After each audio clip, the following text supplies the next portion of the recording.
Pushpa 2 cinema release సందర్భంగా సంధ్య theatre వద్ద జరిగిన ఘటన రెండు రాష్ట్రాల్లో హాట్ టాపిక్గా మారింది. ఈ తొక్కిసలాటలో రేవతి అనే మహిళ చనిపోవడంతో పాటు ఆమె కుమారుడు శ్రీతేజ హాస్పిటల్లో చికిత్స పొందుతున్నాడు. ఈ ఇష్యూలో అల్లు అర్జున్ పై కూడా కేసు నమోదైంది. ఆయనకు నాంపల్లి క్రిమినల్ కోర్టు 14 రోజుల రిమాండ్ విధిస్తే హైకోర్టు ఆయనకు మధ్యంతర బెయిల్ ఇచ్చింది.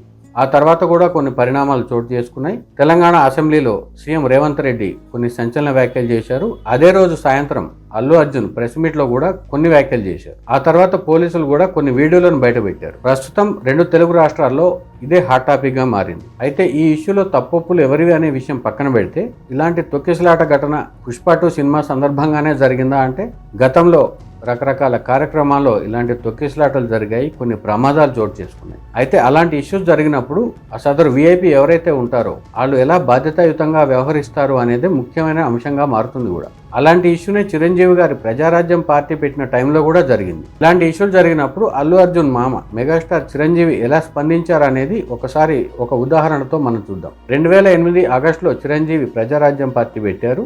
తిరుపతిలో భారీ బహిరంగ సభ ఏర్పాటు చేశారు. ఆ సభకు సంబంధించిన రికార్డులు ఇప్పటికీ ఉన్నాయి. చిరంజీవి ప్రజారాజ్యం పార్టీ పెట్టిన తర్వాత పలు జిల్లాలో పర్యటించారు. కృష్ణా జిల్లా పర్యటన ముగించిన తర్వాత ఆయన 2009 ఫిబ్రవరి 10న తొలిసారిగా గుంటూరు జిల్లాకు వచ్చారు. గుంటూరులో ఉదయం పూట ప్రెస్ మీట్ ముగించిన చిరంజీవి నారా కోడూరు మీదుగా తెనాలికి రోడ్ షో ద్వారా వెళ్ళాలి. పార్టీ పెట్టిన తర్వాత తొలిసారిగా గుంటూరు జిల్లాకు రావడంతో జిల్లా వ్యాప్తంగా ఉన్న చిరంజీవి అభిమానులు, ప్రజారాజ్యం పార్టీ అభిమానులు చిరంజీవికి రోడ్డు పొడుగునా స్వాగతం పలుకుతూ భారీ ఎత్తున కార్యక్రమాలు చేపట్టారు. కొన్ని గ్రామాల నుంచి కొంతమంది యువకులు భారీగా బైక్ ర్యాలీలు తీశారు. అయితే నారా కోడూరులో చిరంజీవికి సంబంధించి ఒక ముఖ్యమైన చర్చ జరిగింది. ఆ గ్రామంలో ప్రజారాజ్యం పార్టీ బ్యానర్ ఎక్కడా కనిపించలేదు. అప్పట్లో రాజకీయ పరంగా ఈ ఇష్యూ చాలా హాట్ టాపిక్ గా మారింది కూడా. నారా కోడూరులో ప్రజారాజ్యం పార్టీ ఫ్లెక్సీలు కనిపించకపోవడంతో చిరంజీవి అప్పట్లోనే తన మనసులో ఏమనుకున్నప్పటికీ ఆయన చిరునవ్వుతోనే ఉన్నారు. ఎక్కడ బ్యాలెన్స్ తప్పలేదు. అక్కడే ఉన్న ఎన్టీఆర్ విగ్రహానికి, ఆ మార్గంలో ఉన్న అంబేద్కర్ గారి విగ్రహానికి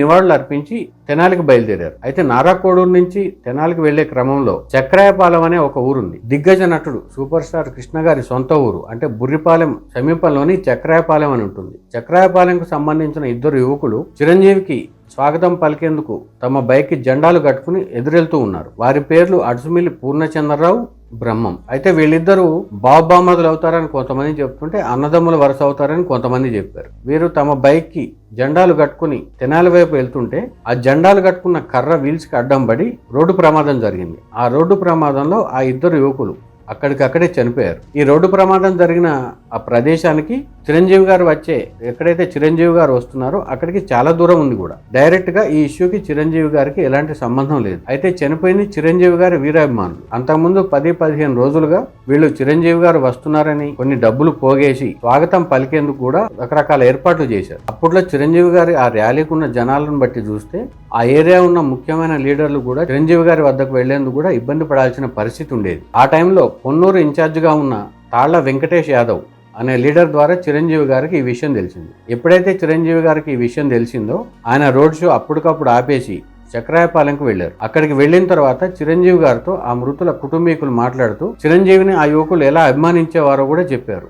అదే టైంలో ఆ మృతుల కుటుంబీకులకు సంబంధించిన వాళ్ళ మదర్ అనుకుంటా, ఆమె చిరంజీవితో మాట్లాడుతూ మీకు వచ్చే 2 ఓట్లు పోయాయని కన్నీరు పెట్టుకుంది. అంటే తనను ఎంతలా అభిమానిస్తారనేది చిరంజీవి గారికి మరోసారి అర్థమైంది. అప్పటికే ఆయన ముఠామేస్త్రి సినిమాతో పాటు చాలా సినిమాల్లో కొన్ని ఇష్యూస్ జరిగినప్పుడు ఆయన అభిమానులను ఎప్పటికప్పుడు హెచ్చరిస్తూ ఉండేవారు. ఈ ప్రజారాజ్యం పార్టీ పెట్టిన తర్వాత తన కోసం ఎదురు వస్తున్న యువకులు చనిపోయారన్న విషయం తెలిసిన తర్వాత చిరంజీవి అక్కడ ఎమోషనల్ అయ్యారు కూడా. అక్కడ ఆ కుటుంబంతో కాసేపు మాట్లాడి తాము అండగా ఉంటామని చెప్పి మళ్ళీ తెనాలి వైపు బయలుదేరారు.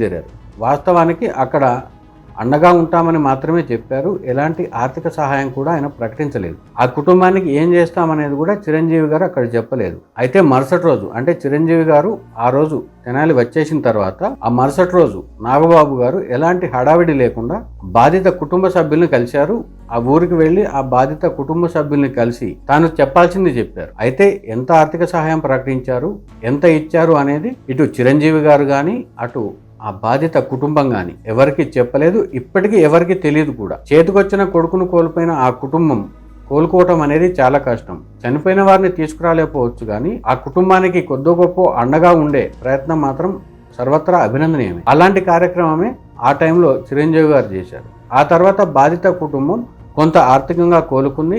క్రమేణా ఆ బాధ నుంచి కొంత ఊరట లభించే అవకాశం ఏర్పడింది. సో తన అభిమాని చనిపోయిన తర్వాత ఒక లీడర్ ఎలా స్పందించాలి అనే దానికి చిరంజీవి గారి స్పందన ఒక చక్కటి ఉదాహరణ అని చెప్పవచ్చు. ఇలాంటి ఘటనలు జరగకూడదనే ఏ లీడర్ అయినా, ఏ నాయకుడైనా, ఏ సెలబ్రిటీ అయినా కోరుకుంటారు. తమ అభిమానులు బాగుంటేనే తాము బాగుంటామని కూడా నమ్ముతారు. అయితే అన్ఫార్చునేట్ గా ఇలాంటి ఇష్యూస్ జరిగినప్పుడు స్పందన ఎలా ఉండాలి అనే దానికి కూడా ఈ ఇష్యూ ఒక ఉదాహరణ.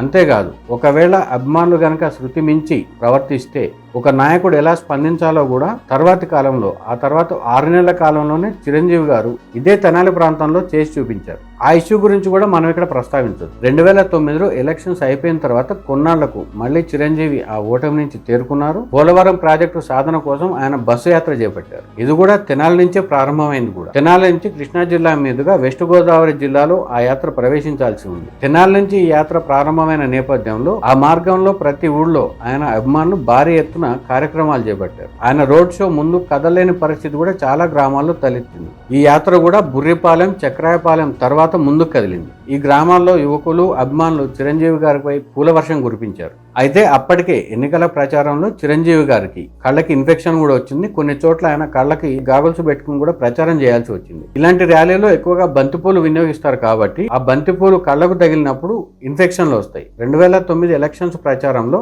కృత్తివెన్ ఏరియాలో చిరంజీవి గారికి ఇలాంటి ప్రాబ్లమే వచ్చింది. ఈ అనుభవాల నేపథ్యంలో ఆయన పూలు విసరొద్దని ఎప్పటికప్పుడు హెచ్చరికలు జారీ చేస్తూనే ఉండేవారు కూడా. అయితే పోలవరం సాధన కోసం చిరంజీవి గారు చేస్తున్న రోడ్ షో బుర్రిపాలెం, చక్రాయపాలెం దాటిన తర్వాత కుచ్చెళ్లపాడుకు వచ్చింది. కుచ్చెళ్లపాడులో అభిమానులు విపరీతంగా చిరంజీవిపై బంతిపూలు జల్లారు. ఆయన వద్దని వారిస్తున్నా, ఆయన మైక్లో చెప్తున్నప్పటికీ అభిమానులు కంట్రోల్ కావటం లేదు. అంతేకాదు, రోడ్డు పొడవున కూడా ఒక మాటలో చెప్పాలంటే ఆ తెనాలి రైతు బజార్లో ఉన్న బంతిపూలు అన్ని కూడా ఈయన చిరంజీవి గారి పర్యటన కోసమే ఆ అభిమానులు తీసుకొచ్చేశారు కూడా. ఎప్పుడైతే కుచ్చెళ్లపాడులో తాను చెప్తున్నప్పటికీ వినకుండా బంతిపూలు జల్లుతున్నారో చిరంజీవి గారికి అప్పుడే కొద్దిగా అసహనం వచ్చింది. అంతేకాకుండా ఊళ్ళల్లో బస్సును ముందుకు కదిలించడం కూడా చాలా కష్టంగా మారింది. ఎక్కడ ప్రమాదం జరుగుతుందో తెలియని పరిస్థితి. అలాగే కంటిన్యూ అయితే అర్ధరాత్రి దాటిన కనీసం ఒక్క గ్రామం కూడా దాటని పరిస్థితి కనిపించింది. దీంతో 4-5 సార్లు ఆయన మైకులో చెప్పినప్పటికీ వినకపోవడంతో సైలెంట్ గా బస్సు లోపలికి వెళ్ళిపోయి కూర్చున్నారు చిరంజీవి గారు. అయితే అభిమానులందరూ కూడా చాలా డిసప్పాయింట్ అయ్యారు. తాము అభిమానిస్తున్న చిరంజీవి గారు తమ ఊరికి వచ్చి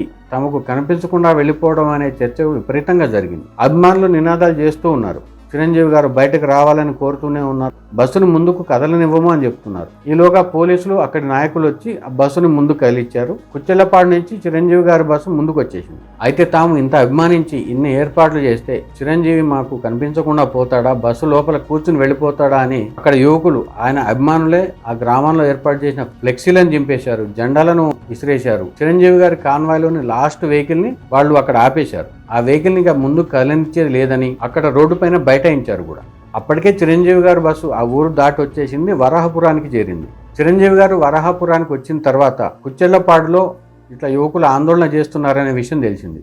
అయితే తాను వరాహపురంలో ఆగాను అనే విషయం కనుక కుచ్చెళ్లపాడు యువకులకు తెలిస్తే వాళ్ళు మళ్ళీ ఇదే గ్రామానికి స్పీడ్గా వచ్చేస్తారనే ఉద్దేశంతో వరాహపురంలో కూడా చిరంజీవి గారు తన బస్సును ఆపకుండా వేమూరుకు వచ్చేశారు. వేమూరుకు వచ్చేసిన తర్వాత ఫోన్ల ద్వారా ఆ కుచ్చెళ్లపాడు యువకుల నంబర్లు తీసుకొని ఆ నాయకుల ద్వారా మాట్లాడి తాను ఏ పరిస్థితుల్లో అక్కడి నుంచి వచ్చేశాననే విషయం చెప్పడంతో పాటు తాను ప్రత్యేకంగా మళ్ళీ మిమ్మల్ని కలుస్తాను, మీరు సేఫ్టీగా ఇంటికి వెళ్ళండి, ఇలాంటి ఆందోళన చేయవద్దు అని చెప్పి ఆయన పర్టికులర్గా ఆ రోజున కనీసం ఒక 10-12 మందితో ఫోన్లో మాట్లాడారు. తనకు అలాంటి అభిమానులు ఉండటం తాను చేసుకున్న పుణ్యం అని చెప్తూనే పూలు చల్లటం వల్ల తనకు ఎలాంటి ఇబ్బంది వచ్చిందనేది కూడా ఆయన వాళ్ళతో మాట్లాడి వాళ్ళని కన్విన్స్ చేశారు. అయితే అప్పటికే చాలా లేట్ అయింది. చిరంజీవి గారు ఒక 15 గంట సేపు అక్కడ ఉంటే తాము వచ్చి కలుస్తామని కొంతమంది యువకులు ప్రాధేయపడ్డారు కూడా. ఆ టైంలో చిరంజీవి గారు వారిపై కోపడ్డారు. ఇంత రాత్రి వేళ మీరు ఇంత స్పీడ్గా వస్తే మీ కుటుంబాల పరిస్థితి ఏంటి, మీరు వెంటనే ఇంటికి తిరిగి వెళ్ళిపోవాలని, తన మాట మీద ఏమాత్రం గౌరవం ఉన్నా, తన మీద ఏమాత్రం అభిమానం ఉన్నా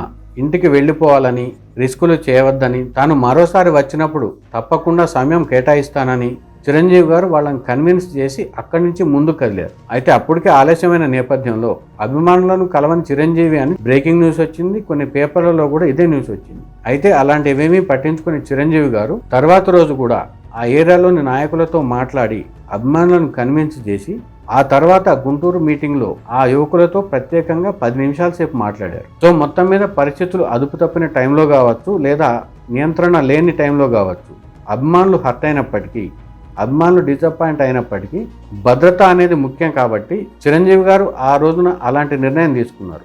ఆ తర్వాత అభిమానులు వచ్చి కలిశారు, చాలాసేపు మాట్లాడారు. తాము ఆ రోజు ప్రవర్తించిన విధానం ఏంటో అభిమానులకు ఆలస్యంగా అర్థమైంది. ఆ తర్వాతి కాలంలో చిరంజీవి గారు ఎక్కడ పర్యటించినా పూలు ఎక్కువగా జల్లొద్దనే విషయం అభిమానులందరికీ అర్థమైంది. కొన్ని చోట్ల అడపాదడపా పూలు జల్లే కార్యక్రమం చేపట్టారే తప్ప అది కూడా 2-3 నిమిషాలు అలాంటి కార్యక్రమాలు ఉండేవి తప్ప పెద్దగా ఎక్కడ జల్లేవారు కాదు. సో పరిస్థితులు నియంత్రణలో లేని టైంలో తాను భద్రంగా ఉండటంతో పాటు అభిమానులు కూడా భద్రంగా ఉండాలని కోరుకునే విధంగా చిరంజీవి గారు వ్యవహరించారని చెప్పవచ్చు. అప్పటికప్పుడు అభిమానులు హర్ట్ అయినప్పటికీ ఆ తర్వాత ఆ నాయకుడు కానీ ఆ సెలబ్రిటీ కానీ ఇచ్చే వివరణను బట్టి అభిమానులు ఖచ్చితంగా సాటిస్ఫై అవుతారు. సో ప్రస్తుతం జరుగుతున్న పరిణామాల నేపథ్యంలో ఒక నాయకుడు కానీ ఒక సెలబ్రిటీ కానీ ఎంత సున్నితంగా ఉండాలి, అదే టైంలో ఎంత కఠినంగా ఉండాలనేది కూడా చిరంజీవి గారు అదే తెనాలి ప్రాంతంలో తన అభిమానులకు చెప్పారని చెప్పవచ్చు.